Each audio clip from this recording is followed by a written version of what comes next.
actually didn't watch. I didn't watch much football after the Dolphins. Just it was I needed a football cleanse.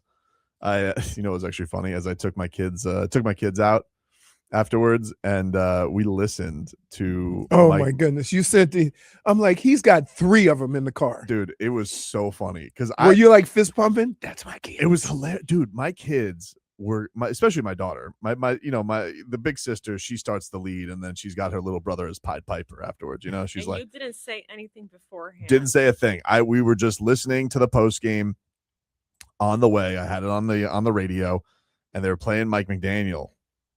My daughter's like, who is this guy?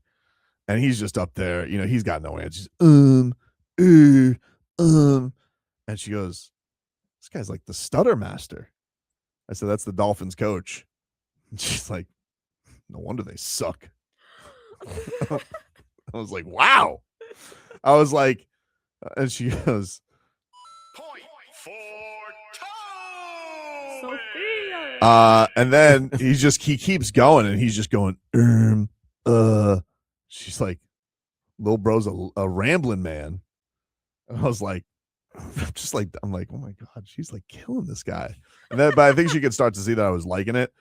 And she goes, oh, so she put on the ham? Oh, dude. She hammed it up? And then she goes, oh, who does that sound like? She's like, who does that sound like? I don't know. And then Sophia's like, has he talked to anybody in the locker room? Like, do they get the even plays out of, can he even say what the plays are? I'm like, they're not very good. I'm like, this has been my entire point. She was just going in on Mike McDaniel and just talking about how unbearable it was to hear the guy. And she's right. I can't disagree with her. He's got no answers. He's got no answers. And wait, but what did Tommy say? Oh, I mean, Tommy was just trying to he was just trying to get in. He's trying to get in. He was trying to get in. He just kept going, like in the back, like the whole time. It was crazy. And you up there fist pumping? I just thought it was hilarious. Like this was unprompted. We were just listening to it, and she's just like, who is this guy? He's like, he doesn't know how to talk. Well, that's the Dolphins head coach. Everybody says that though, until you get in that position, right? It's not the easiest thing. Like you say, oh man, but it's better. He makes it harder. He makes it hard. He makes it more difficult. He tries to answer too many questions instead of just answering the one question.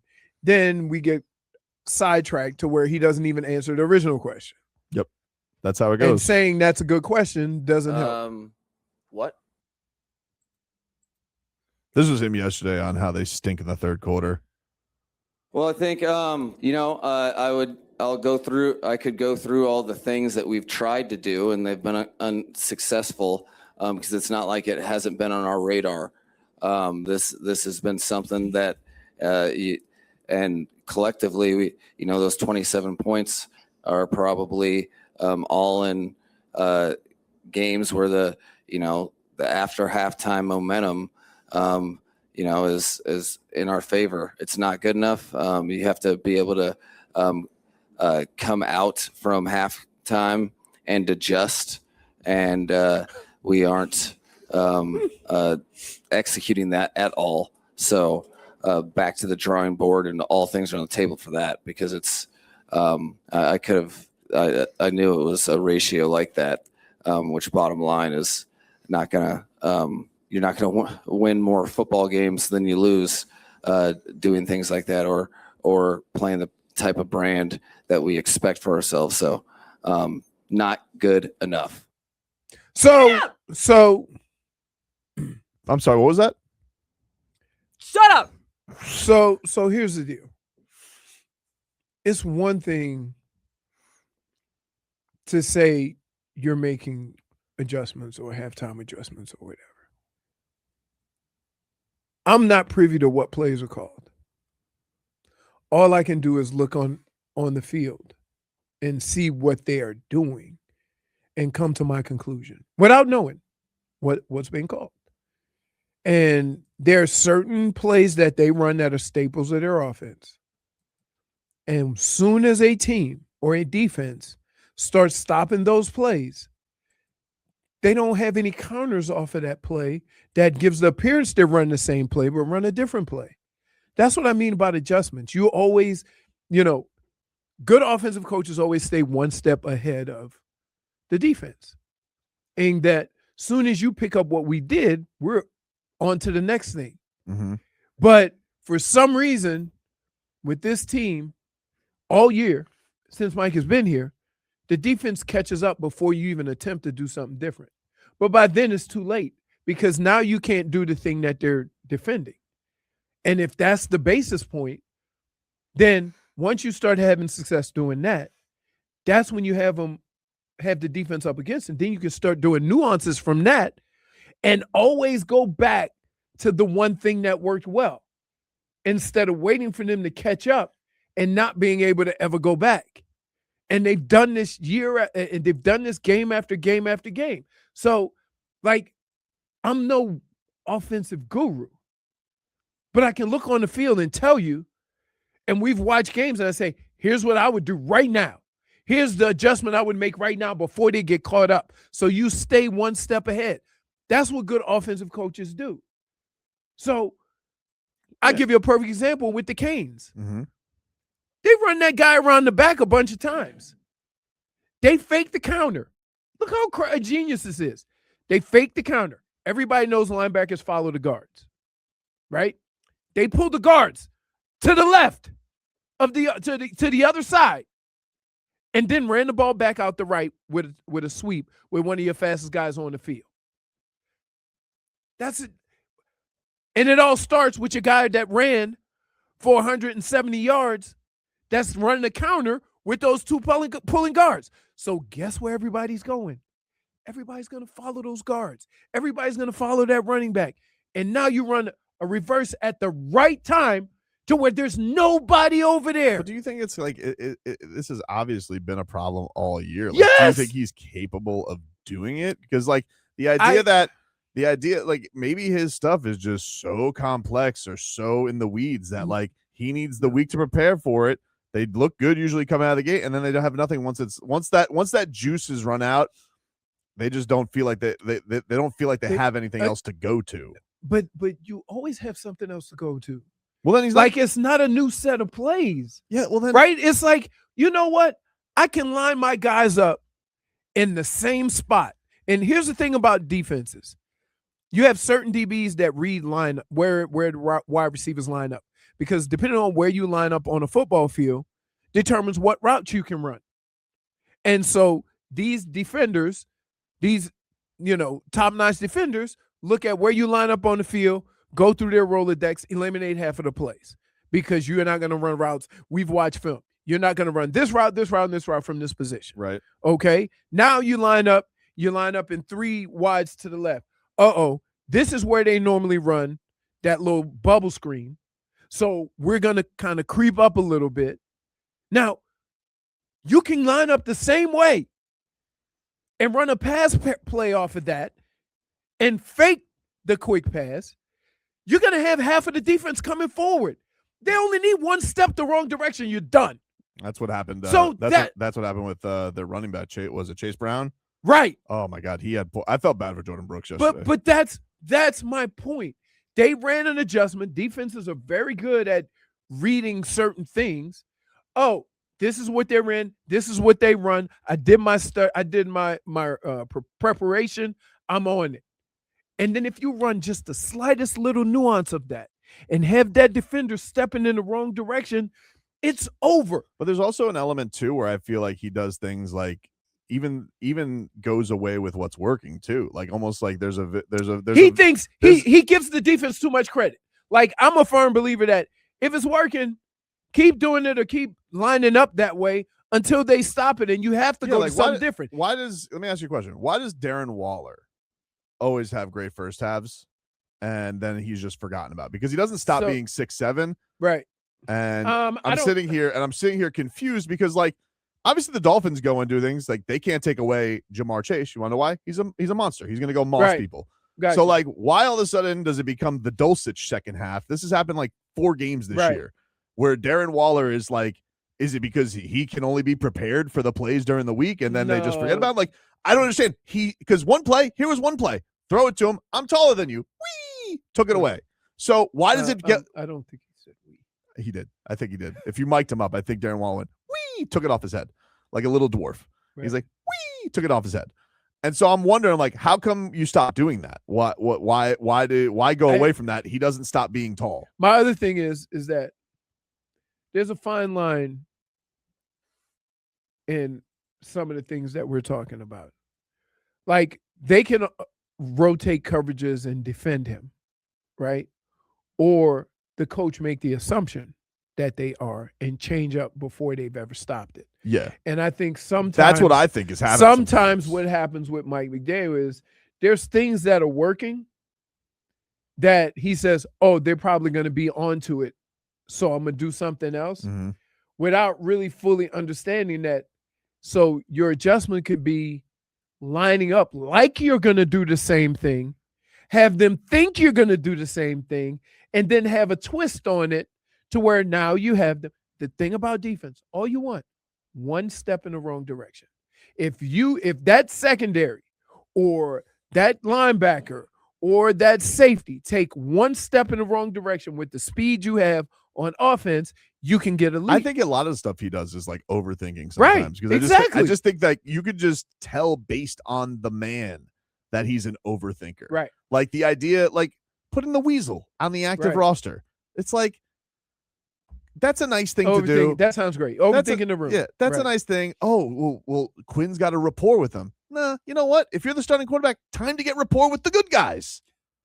That's what it's supposed to be. Right. No, I know. But see, and I feel bad because, like, first of all, I thought that was a tough call what they put on the kid where they blew away the 32-yard. I don't understand that kind of unraveled everything. So I'm not excusing them giving up 30 gazillion unanswered points, but you keep going to the weasel, and come on, man. What are we relying on? We can't get A-Chain the ball all of a sudden? Here's the other problem. And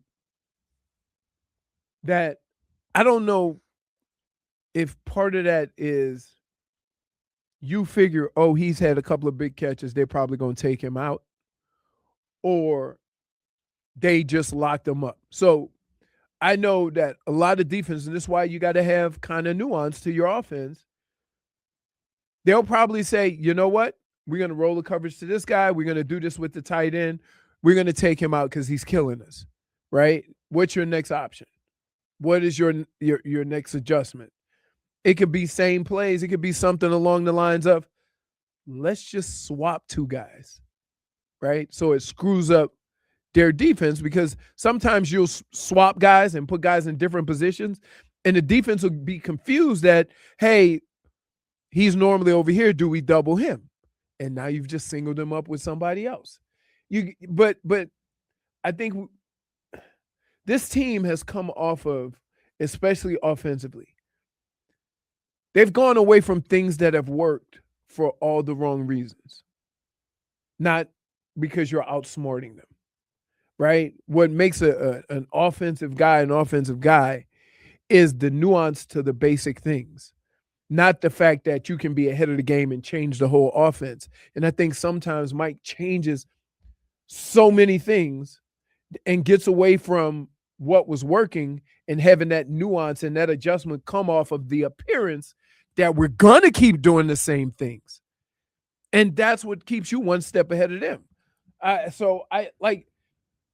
For me, I've seen it all year. A lot of people wanted to go to other things as to why it was happening or why, and Tua. That was the whole Tua conversation. It's never been about Tua with me, although I admit he's played the worst he's played in his career. He stunk. It's all I said that, Vlad. We don't have to. Yeah, Tua stunk, but I think the coach stunk too. But it's like I've never seen a team who has 5 or 6 plays work in the first half and you move the ball up and down the field, and then the second half you can't get social distancing because Dave made an adjustment to what was working so well for you and you haven't. And watching it over and over and over again becomes frustrating whether you're a fan or not. We got to take a break. When we come back, Leroy will gather us around the locker room and hand out his game balls and game bums from the weekend. Back after this. Game balls and game bums, dude. It is. No, I know, but don't try to. I'm all out of whack. I am. Because if I would have said Minus the wrong one. thing, you would say, that's not what it is. Totally fair. I'll take it deflecting. My bad. I made excuses. I apologize. For deflecting. What do you got today, Leroy, for game balls and game So, bums? Contrary to popular belief, my game ball goes to the Miami Hurricanes offense and defensive line, That's good. and to Malachi Tony. He is very fortunate, and I'm happy for him for this reason. As much of a part of, and the reason why they were there, I would hate to have it all fall on him without people acknowledging that, and he got a chance to make good, right?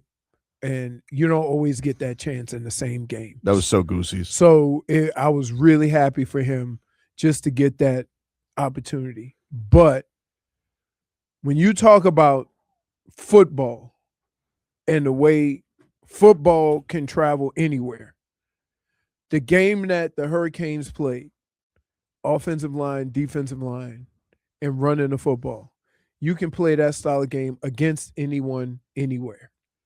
And so that they both get my game balls, but I was more giving it to Malachi because of the situation. The bounce back, dude. Right. The bounce back was so Exactly. cool. I thought it was such a great moment for the team. Mark Fletcher, what a leader he was in that moment. You know, because it's like, yeah, you forget, like he is a kid and he's been so great. Time out. Hmm? Tardy B. Oh yeah, she was tardy. I was trying not to Minus run. 1 point for tardiness. YouTuber. That's the one. That's the one. We had to break. We had to break That's in. the We had to one. break into normal programming for this special alert. Tardy B. The one. Oh, that was That- perfect. So Perfect. now let's get The B stands for Berterer. I to didn't my want to drop my car. game bum. Hmm? There's so many places Give it to the Texas A&M lineman. that I could go. Loudmouth. Oh no. See, he got his. He don't need to. We don't need Bum. to talk about it, right?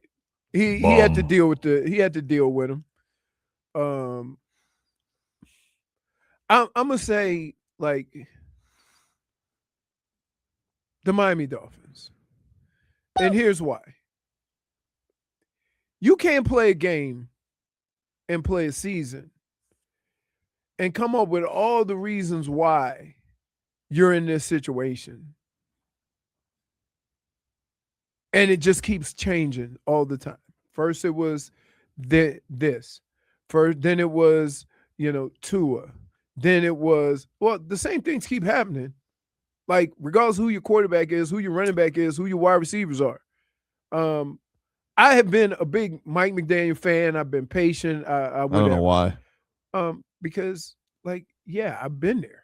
Hmm. I've been the person that required a little, What does he require? Huh? What's he require? This guy.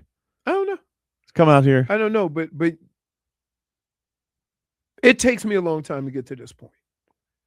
I've now been watching the same events over and over again, win or lose, coming out the second half of I just football. want to know, like we did a simple exercise yesterday on Game Day Uncensored. What's a simple exercise? A little simple exercise. Any exercise. How much weight did you lose? You don't have to be rude. Leroy. You don't have to be rude. You don't have to be rude. You don't have to be rude. No, It doesn't have to come down to fat shaming always. Okay, I'm sorry. My bad. Listen, I'm You already angry. did it to the Kelly Clarkson show. No, I didn't. Which was another -1 for you. No, I didn't. She's deflecting now because she wants the heat off of her. Yeah, I'll take it. that's all right. No, this is what we did, a simple exercise during Game Day Uncensored yesterday. All right. I'd It's love called- to do it. It's called a pros and cons list. Okay. And let me tell you something about Mike McDaniel. His cons list was way longer than his pros list. Yeah. Way longer, dude. Right. And you want to know something?